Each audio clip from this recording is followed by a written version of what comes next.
Oh yeah, I think we're on chapter 8 or whatever. So Felipe gained, I mean he's getting better, but slowly. The relapse was indeed, as Father Salvidera had said, worse than the original attack. Day after day he lay with the little apparent change, no pain but a weakness so great that it was almost harder to bear than sharp suffering would have been. Nearly every day Alessandro was sent for to play or sing to him. It seemed to be the only thing that roused him from his half-lethargic state. Sometimes he would talk with Alessandro on matters relative to the estate and show for a few moments something like his old animation. But he was soon tired and would close his eyes, saying, "I will speak with you again about this, Alessandro. I'm going to sleep now, sing." Stretching out my leg. The Senora, seeing Felipe's enjoyment of Alessandro's presence, soon came to have a warm feeling towards him herself. Moreover, she greatly liked his quiet reticence. There was hardly a surer road to the Senora's favor for a man or woman than to be chary of speech and reserved in demeanor. She had an instinct of kinship to all that was silent, self-contained, mysterious, and human nature. The more she observed Alessandro, the more she trusted and approved him. Luckily for Juan Can, he did not know how matters were working in his mistress's mind. If he had, he would have been in a fever of apprehension and would have got at sword's points with Alessandro immediately. On the contrary, all unaware of the real situation of affairs and never quite sure that the Mexican he dreaded might not any day hear of his misfortune and appear asking for the place, he took every opportunity to praise Alessandro to the Senora. She never visited his bedside that he had not something to say in favor of the lad, as he called him. "Truly, Senora," he said again and again, "I do marvel where the lad got so much knowledge at his age. He's like an old hand at the sheep business. He knows more than any shepherd I have, a deal more, and it is not only of sheep. He has had experience too in the handling of cattle. Juan Jose has been beholden to him more than once already for a remedy of which he knew not, and such modesty withal. I knew not that there were such Indians. Surely there cannot be many such." "No, I fancy not," the Senora would reply absently. "His father is a man of intelligence and has trained his son well." Remember, the fool's name? Juan Can? Yeah, Juan Canito, he can't work right now. He got sick with Felipe. I think he broke his leg working.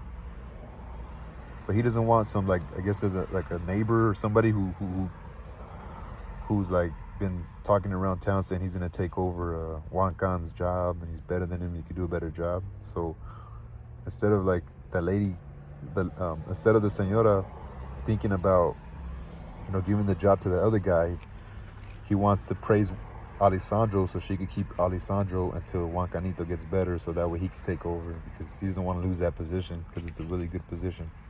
But now the author's saying that she's really fond of him, and fond to the point that if Juan Canito knew, he probably wouldn't like it.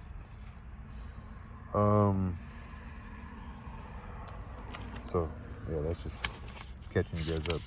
So Juan Canito was like that, like the labor, "There is nothing he is not ready to do," continued Alessandro's eulogist.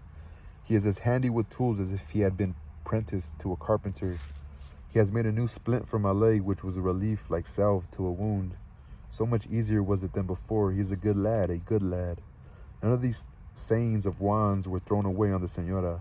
More and more closely she watched Alessandro, and the very thing which Juan had feared and which he had thought to avert by having Alessandro his temporary substitute was slowly coming to pass. The idea was working in the Senora's mind that she might do a worse thing than engage this young, strong, active, willing man to remain permanently in her employ. The possibility of an Indian's being so born and placed that he would hesitate about becoming permanently a servant even of the Senora Moreno did not occur to her. However, she would do nothing hastily. There would be plenty of time before Juan Can's leg was well. She would study the young man more. In the meantime, she would cause Felipe to think of the idea and propose it. So one day she said to Felipe, "What a voice that Alessandro has, Felipe. We shall miss his music sorely when he goes, shall we not?" "He's not going," exclaimed Felipe, startled. "Oh, no, not at present." He agreed to stay till Juan Can was about again. "But that will not be more than 6 weeks now, or 8, I suppose. You forget how time has flown while you have been lying here, ill, son." "Ill, my son." True, said Felipe. "It is really a month already." And he sighed. "Juan Can tells me that the lad has a marvelous knowledge for one of his years," continued the Senora. "He says he is as skilled with cattle as with sheep. knows more than any shepherd we have on the place. He seems wonderfully quiet and well-mannered. I never saw an Indian who had such behavior. Some nosy-ass fucking neighbor. Old Pablo is just like him, said Felipe. It was natural enough, living so long with Father Peri, and I've seen other Indians too with a good deal of the same manner as Alessandro. It's born in them.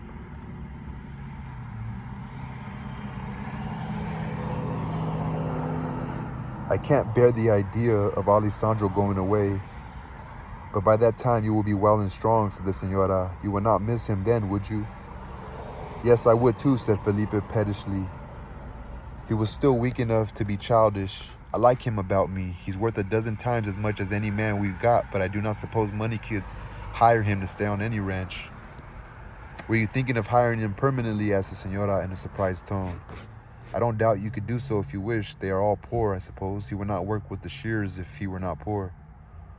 Oh, it isn't that, said Felipe impatiently. You can't understand because you've never been among them. But they are just as proud as we are. Some of them, I mean. Such men as old Pablo. They shear sheep for money just as I sell wool for money. There isn't so much difference. Alessandro's men in the band obey him, and all the men in the village obey Pablo just as implicitly as my men here obey me. Faith, much more so, added Felipe, laughing. You can't understand it, mother, but it's so. I am not at all sure I could offer Alessandro assist money enough to tempt him to stay here as my servant. The Senora's nostrils dilated in scorn. No, I do not understand it, she said. Most certainly I do not understand it. Of what is it that these noble lords of villages are so proud? Their ancestors, naked savages less than 100 years ago, naked savages they themselves too. Today, if we had not come here to teach and civilize them, the race was never meant for anything but servants. That was all the fathers ever expected to make of them, good faithful Catholics and contented laborers in the fields. Of course, there are always exceptional instances, and I think myself Alessandro is one. I don't believe, however, he is so exceptional, but that if you were to offer him, for instance, the same wages you pay Juan Khan, he would jump at the chance of staying on the place. Well, I shall think about it, said Felipe. I like nothing better than to have him here anyways, or have him here always. He's a fellow I heartily like. I'll think about it. Which was all the Senora wanted done at present. Ramona had chanced to come in as this conversation was going on. Hearing Alessandro's name, she seated herself at the window, looking out but listening intently. The month had done much more for Alessandro with Ramona, though neither Alessandro nor Ramona knew it. It had done this much, that Ramona knew always when Alessandro was near, that she trusted him, and that she had ceased to think of him as an Indian any more than when she thought of Felipe, she thought of him as a Mexican. That's just funny. Okay, but okay, so check this out. So I don't know what they were saying earlier about like the slaves and stuff like that. Fuck, I don't know what she's doing. Shoot. Hello. Hi. Sorry. All right, so Indian one, she thought, okay. Moreover, seeing the two men frequently together, she had admitted to herself, as Margarita had done before her, that Alessandro was far the handsomer man of the two. This Ramona did not like to admit, but she could not help it. Alessandro was far the handsomer man. Okay. I wish Felipe were as tall, as strong as Alessandro, she said to herself many a time. I do not see why he could not have been. I wondered if the Senora sees how much handsomer Alessandro is. When Felipe said that he did not believe he could offer Alessandro assist money enough to tempt him to stay on the place, Ramona opened her lips suddenly, as if to speak, then changed her mind and remained silent. She had sometimes displeased the Senora by taking part in conversations between her and her son. Felipe saw the motion, but he also thought it was wiser to wait till after his mother had left the room before he asked Ramona what she was on the point of saying. As soon as the Senora went out, he said, "What was it, Ramona, you were going to say just now?" Ramona colored. She had decided not to say it. "Tell me, Ramona," persisted Felipe. "You were going to say something about Alessandro staying." "I know you were." Ramona did not answer. For the first time in her life, she found herself embarrassed before Felipe. "Don't you like Alessandro?" said Felipe. "Oh yes," replied Ramona with instant eagerness. "It was not that at all. I like him very much," but then she stopped. "Well, what is it then? Have you heard anything on the place about him staying?" Oh, no, no, not a word, said Ramona. Everybody understands as much that he is here only till Juan Can gets well. But you said you did not believe you could offer him enough money to tempt him to stay. Well, said Felipe inquiringly, I do not, do you? I think he would like to stay, said Ramona hesitantly. That was what I was going to say. What makes you think so, said Felipe, or asked Felipe. I don't know, Ramona said, still more hesitantly. Now that she had said it, she was sorry. Felipe looked curiously at her. Hesitancy like this, doubts, uncertainty as to her impressions were not characteristics of Ramona. A flitting something which was far from being suspicion or jealousy, and yet was of kin to them both, went through Felipe's mind, went through so swiftly that he was scarce conscious of it. It had been, he would have scorned himself. If he had been, he would have scorned himself. Jealous of an Indian sheep shearer? Impossible. Nevertheless, the flitting something left a trace and prevented Felipe from forgetting the trivial incident. And after this, it was certain that Felipe would observe Ramona more closely than he had done, would weigh her words and actions, and if she should seem by a shade altered in either, would watch still more closely. Meshes were closing around Ramona, 3 watchers of her every look and act, Alessandro in pure love, Margarita in jealous hate, Felipe in love and perplexity. Only the Señora observed her not. If she had, matters might have turned out very differently, for the Señora was clear-sighted, rarely mistaken in her reading of people's motives, never long deceived, but her observing and discriminating powers were not in focus, so far as Ramona was concerned. The girl was curiously outside of the Señora's real life, shelter, food, clothes, all external needs, and so far as her means allowed, the Señora would, without fail, provide for the child her sister had left in her hands as a trust, but a personal relation with her, a mother's affection, or even interest and acquaintance, no. The Señora had not that to give. And if she had it not, okay, well, and if she had it not, was she to blame? What could she do? Years ago, Father Salvidera had left off remonstrating with her on this point. Is there more I should do for the child? Do you see aught lacking, aught amiss? The Señora would ask, conscientiously but with pride. And the father thus inquired of could not point out a duty which had been neglected. You do not love her, my daughter, he said. No, Señora. Moreno's truthfulness was of the adamantine order. No, I do not. I cannot. One cannot love by act of will. That is true, the father would say sadly, but affection may be cultivated. Yes, if it exists, was the Señora's constant answer, but in this case it does not exist. I shall never love Ramona, only at your command, and to save my sister a sorrow. I took her. I will never fail in my duty to her. So this Señora just sounds fucking mean, bro. Sounds very mean and fucking kind of fucked up, you know? It was of no use as well, say to the mountain, be cast, okay, I will never fail in my duty to her. Okay, it was of no use as well, say to the mountain, be cast into the sea, as try to turn the Señora's heart in any direction whither it did not of itself tend. So it was pretty much no use, I guess, for the Señora to love Ramona. All that Father Salvidera could do was to love Ramona the more himself, which he did heartily and more each year, and small marvel at it, for a gentler, sweeter maiden never drew breath than this same Ramona, who had been all these years, save for Felipe, lonely in the Señora Moreno's house. 3 watchers of Ramona now. If there had been a 4th, and that 4th herself, matters might have turned out differently, but how should Ramona watch? How should Ramona know, except for her 1 year at school with the nuns? She had never been away from the Señora's house. Felipe was the only young man she had known, Felipe her brother, since she was 5 years old. There were no gaieties in the Señora Moreno's home. Felipe, when he needed them, went 1 day's journey or 2 or 3 to get them, went as often as he liked. Ramona never went. How many times she had longed to go to Santa Barbara or to Monterey or Los Angeles, but to have asked the Señora's permission to accompany her on some of her now infrequent journeys to these places would have required more courage than Ramona possessed. It was now 3 years since she left the convent school, but she was still as fresh from the hands of the nuns as on the day when, with loving tears, they had kissed her in farewell. The few romances and tales and bits of verse she had read were of the most innocent and old-fashioned kind, and left her hardly less childlike than before. This childlikeness, combined with her happy temperament and her kept singularly contented in her monotonous life. She had fed the birds, taken care of the flowers, kept the chapels in order, helped in light household work, embroidered, sung, and as the Senora 8 years before had bade her do, said her prayers and pleased Father Salvidera. By processes strangely unlike, she and Alessandro had both been kept strangely free from thoughts of love and of marriage. He by living in the shadows, and she by living in the sun, his heart and thoughts filled with perplexities and fears, hers filled by a placid routine of light and easy tasks and the outdoor pleasures of a child. As the days went on and Felipe still remained feeble, Alessandro meditated a bold stroke.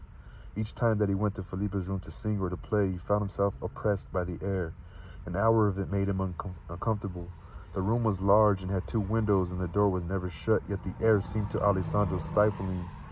I should be as ill as the Senor Felipe if I had to stay in that room, and a bed is a weakening thing, enough to pull the strongest man down, said Alessandro to Juan Can one day. Do you think I should anger them if I had asked them to let me bring Senor Felipe out to the veranda and put him on a bed of my making? I'd wager my head I'd put him on his feet in a week. He said, I bet. It's true, you gotta get sun, you know? And if you do that, you might ask the Senora for the half of the And if you do that, you might ask the Senora for half the estate and get it, lad, replied Juan. Seeing the hot blood darkening in Alessandro's face at his words, he hastened to add, do not be so hot-blooded. I meant not that you would ask any reward for doing it. I was only thinking what a joy it would be to the Senora to see Senor Felipe on his feet again. It has often crossed my thoughts that if he did not get up from this sickness, the Senora would not be long behind him. It is because for him that she lives. And who would have the estate in that case? I've never been able to find out. Would it not be the Senorita? Asked Alessandro. Juan Can laughed, an ugly laugh. Ha ha, let the Senora hear you say that, he said. Faith, it will be little the Senorita gets more than enough for her bread. Maybe out of the Moreno estate. Hark ye, Alessandro, if you will not tell, I will tell you the story of the Senorita. You know she is not of the Moreno blood, is no relation of theirs. Yes, said Alessandro. Margarita has said to me that the Senorita Ramona was only the foster child of the Señora Moreno. Senora Moreno. Foster child, repeated Juan Can contemptuously. There was something to the tale I know not, nor ever could find out, for when I was in Monterrey, the Ortegna house was shut, and I could not get the speech of any of their people, but this much I know, that it was the Senora Ortegna that had the girl first in keeping, and there was a scandalous tale about her birth. If Juan Can's eyes had not been purblind with old age, he would have seen that in Alessandro's face, which would have made him choose his words more carefully, but he went on. It was after the Senora Ortegna was buried that our Senora returned, bringing this child with her, and I do assure you, lad, I have seen the Senora look at her many a time as if she wished her dead. And it is a shame, for she was always as fair and good as a child as the saints ever saw. But a stain on the blood, lad, is a bitter thing in a house. This much I know. Her mother was an Indian. Once when I was in the chapel behind the big St. Joseph there, I overheard the Senora say as much.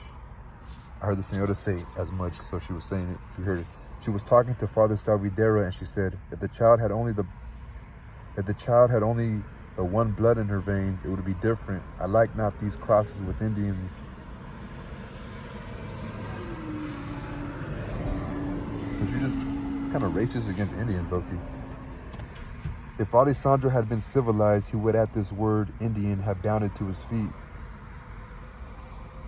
If Alessandro had been civilized, being Alessandro, he stood, if possible, stiller than before, and said in a low voice, how know you it was the mother that was the Indian? Juan laughed again, maliciously. Ha! It is the Ortegna face she has, and that Ortegna, why, he was the scandal byword of the whole coast. There was not a decent woman would have spoken to him except for his wife's sake. But did you not say that it was in the Senora Ortegna's keeping that the child was? Asked Alessandro, breathing harder and faster each minute, or each moment now. Stupid old Juan Can, so absorbed in relish of his gossip that he noticed nothing. Fucking neighbor nigga, don't give a fuck. Aye, so I said, he went on, and so it was. There be such saints, you know. Though the Lord knows if she had been minded to give shelter to all her husband's bastards, she might have taken a lease of a church to hold them. But there was a story about a man's coming with this infant and leaving it in the Señora's room, and she, poor lady, never having had a child of her own, did warm to it at first sight, and kept it with her to the last. And I wager me a hard time she had to get out. A hard time she had to get our Señora to take the child when she died, except that it was to spite Ortegna.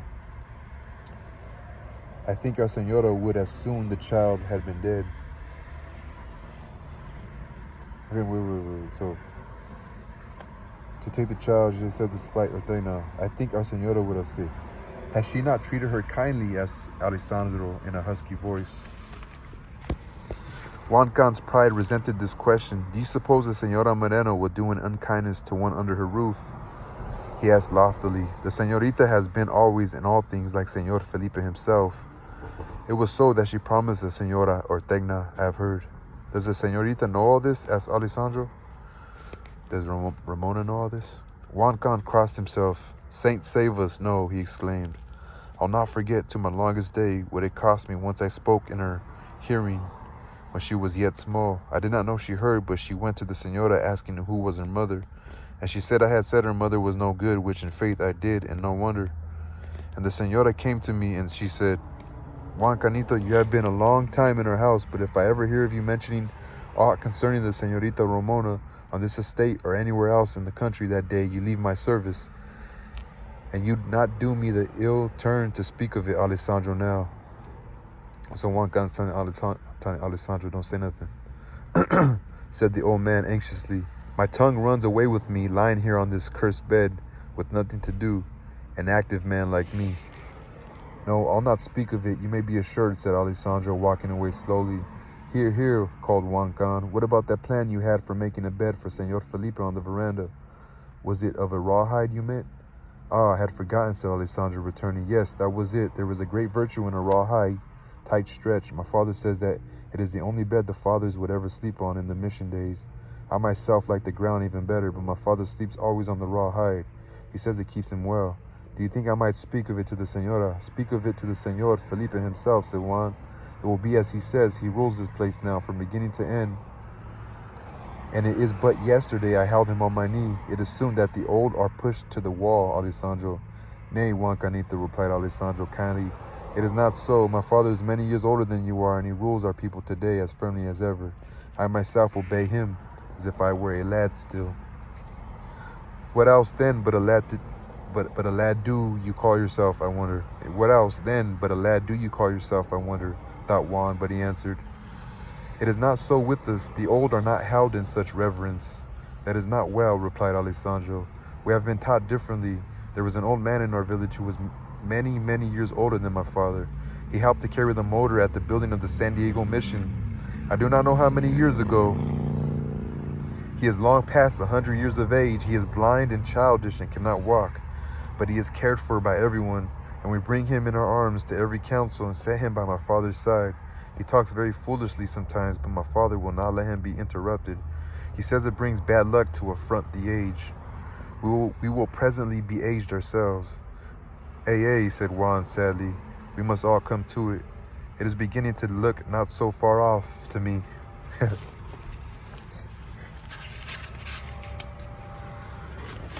We're all getting older, man. Alessandro stared, no less astonished at Juan Can's unconscious revelation of his standard of measurement of years than Juan Can had been at his. Faith, old man, what name dost give to yourself today, he thought, but went on with the topic of the rawhide bed. I may not so soon get speech with Señor Felipe, he said. It is usually when he is sleepy that I go to play for him, or to sing, but it makes my heart heavy to see him thus languishing day by day, and all for lack of the air and the sun. I do believe indeed, Juan. Ask the Señorita then, said Juan. She has his ear at all times. Alessandro made no answer. Why was it that it did not please him, this suggestion of speaking to Ramona of his plan for Felipe's welfare? He could not have told, but he did not wish to speak of it to her. I will speak to the Señora, he said, and as luck would have it, at that moment the Señora stood in the doorway, come to ask after Juan Can's health. So she came to check up on Juan. The suggestion of the rawhide bed struck her favorably. She herself had in her youth heard much of their virtues and slept on them. Yes, she said, they are good. We will try it. It was only yesterday that Senor Felipe was complaining of the bed he lies on. And when he was well, he thought nothing could be so good. He brought it here at a great price for me, but I could not lie on it. It seemed as if it would throw me off as soon as I lay down. It is a cheating device, like all these innovations the Americans have brought into the country. But Senor Felipe till now thought it a luxury. Now he tosses on it and says it is throwing him all the time. Alessandro smiled in spite of his reverence for the senora. I once lay down on one myself, senora, he said, and that was what I said to my father. It was like a wild horse under me, making himself ready to buck. I thought perhaps the invention was of the saints, that men should not sleep too long.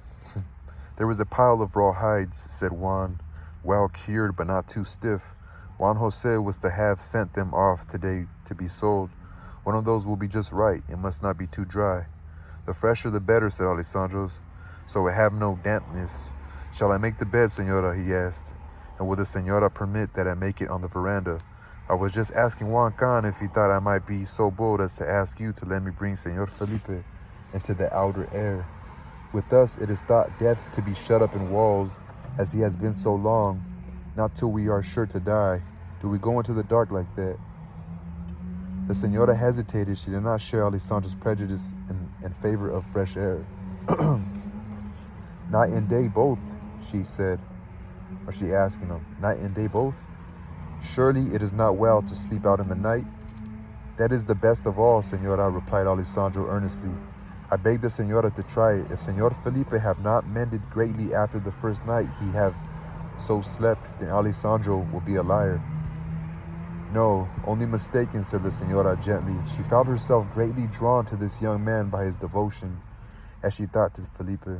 When I die and leave Felipe here, she had more than once said to herself, it would be a great good to him to have such a servant as this on the place. Very well, Alessandro, she replied. Make the bed and we will try it at once. This was early in the forenoon. The sun was still high in the west when Ramona, sitting as usual on the veranda at her embroidery, saw Alessandro coming, followed by two men bearing the raw hide bed. What can that be, she said, some new invention of Alessandro's, but for what? A bed for the Senor Felipe, senorita, said Alessandro, running lightly up the steps. The senora has given permission to place it here on the veranda, and Senor Felipe is to lie here day and night, and it will be a marvel in your eyes how he will gain strength. It is the closed room which is keeping him weak now. He has no illness.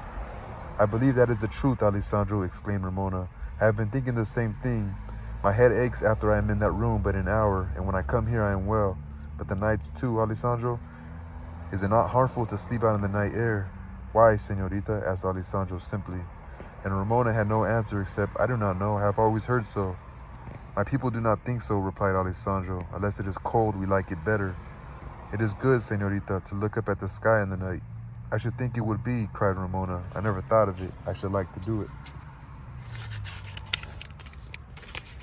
Alessandro was busy, with his face bent down, arranging the bedstead in a sheltered corner of the veranda. If his face had been lifted, Ramona would have seen a look on it that would have startled her more than the one she had surprised a few days previous. After the incident with Margarita, all day there had been coming and going in Alessandro's brain a confused procession of thoughts, vague yet intense, put in words they would have been found to be little more than ringing changes on the idea. The senorita Ramona has Indian blood in her veins. The senorita Ramona is alone. The senorita loves her not. No, the senora loves her not. Indian blood, Indian blood. These or something like them would have been the words, but Alessandro did not put them in words. He only worked away on the rough posts for Senor Felipe's bedstead, hammered, fitted, stretched the rawhide, and made it tight and firm, driving every nail, striving every blow, or striking every blow, with a bounding sense of exultant strength, as if there were suddenly all around him a new heavens and a new earth. And there's somebody around right now. Now, when he heard Ramona say suddenly in her girlish, eager tone, it must be, I never thought of it, I should like to try it, these vague, confused thoughts of the day and the day's bounding sense of exultant strength combined in a quick vision before Alessandro's eyes, a vision of starry skies starry skies overhead. Ramona and himself together, looking up to them. So he envisioned himself with Ramona looking at the stars. But when he raised his head, all he said was, there, senorita, That is all firm now. If Senor Felipe will let me lay him on this bed, he will sleep as he has not slept since he felt ill. Ramona ran eagerly into Felipe's room. The bed is already on the veranda, she exclaimed. Shall Alessandro come in and carry you out? Felipe looked up, startled. The senora turned on Ramona that expression of gentle, resigned displeasure, which always hurt the girl's sensitive nature far worse than anger. I had not spoken to Felipe yet of the change, Ramona, she said. I suppose that Alessandro would have informed me when the bed was ready. I'm sorry you came in so suddenly. Felipe is still very weak, you see. What is it? What is it? Exclaimed Felipe impatiently. As soon as it was explained to him, he was like a child in his haste to be moved. That's just what I needed, he exclaimed. This cursed bed racks every bone in my body, and I have longed for the sun more than ever a thirsty man longed for water. Bless you, Alessandro. He went on, seeing Alessandro in the doorway. Come here and take me up in those long arms of yours and carry me quick. Already I feel myself better. Alessandro lifted him as if he were a baby indeed. It was but a light burden now, Felipe's wasted body for a man much less strong than Alessandro to lift. Ramona, chilled and hurt, ran in advance, carrying pillows and blankets. Also, her feelings got hurt because she ran in excited, but the senora was like, bro, you didn't even tell me yet. As she began to arrange them on the couch, the senora took them from her hands, saying, I will arrange them myself, and waved Ramona away. It was a little thing. Ramona was well used to such. Ordinarily, it would have given her no pain she could not conceal, but the girl's nerves were not now in equilibrium.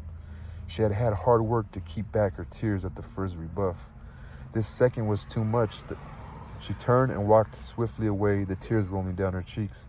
Alessandro saw it, Felipe saw it. To Felipe the sight was, though painful, not a surprise. He knew but too well how often his mother hurt Ramona. All he thought now in his weakness was, alas, what a pity my mother does not love Ramona. To Alessandro, the sight was the one drop too much in the cup. As he stooped to lay Felipe on the bed, he trembled so that Felipe looked up, half afraid. Am I still too heavy, Alessandro? He said, smiling.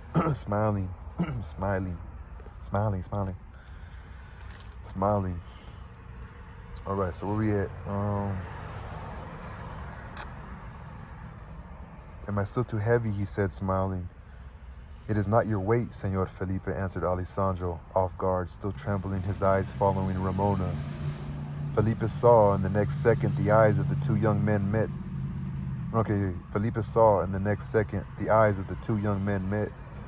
Alessandro's fell before Felipe's. Felipe gazed on steadily at Alessandro.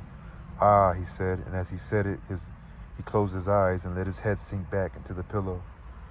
Is that comfortable? Is that right? Asked the senora, who had seen nothing. The first comfortable moment I have had, mother, said Felipe. Stay, Alessandro. I want to speak to you as soon as I am rested. This move has shaken me up a good deal. Wait. Yes, senor, replied Alessandro, and seated himself on the veranda steps. If you are to stay, Alessandro, said the senora, I will go and look after some matters that need my attention.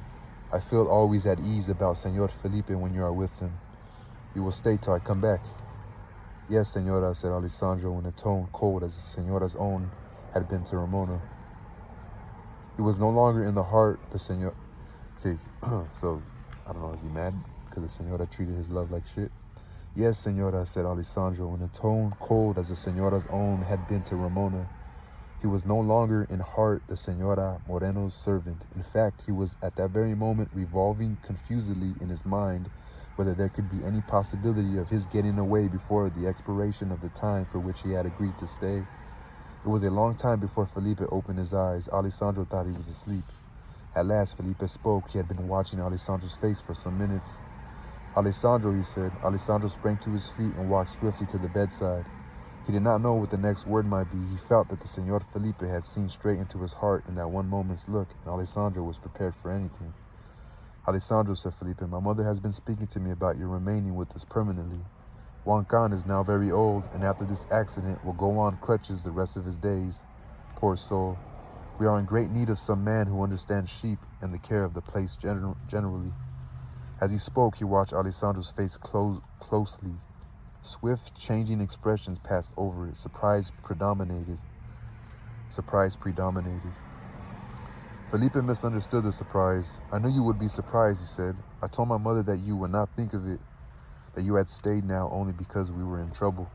Alessandro bowed his head gratefully. This recognition from Felipe gave him pleasure. Yes, senor, he said. That was it. I told Father Salvidero it was not for the wages, but my father and I have need of all the money we can earn. Our people are very poor, senor. I do not know whether my father would think I ought to take the place you offer me or not. Senor, it will be as he said, I will ask him.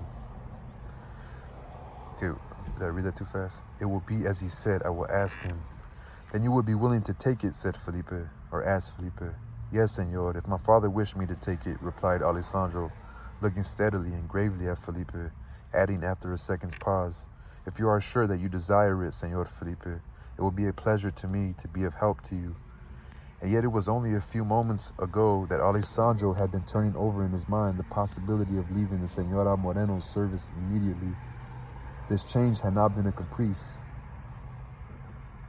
not been an impulse of passionate desire to remain near Ramona, had come from a sudden consciousness that the Senor Felipe would be his friend, and Alessandro was not mistaken. So maybe Felipe is not going to get in the way of his love for Ramona, so never know. But she sees him like a brother, so. But I think in the beginning of the book, it says something about him like seeing her in a way that he'd never seen her before, but that could have just kind of describing her maturity, so I'm not even sure. Anyway, peace.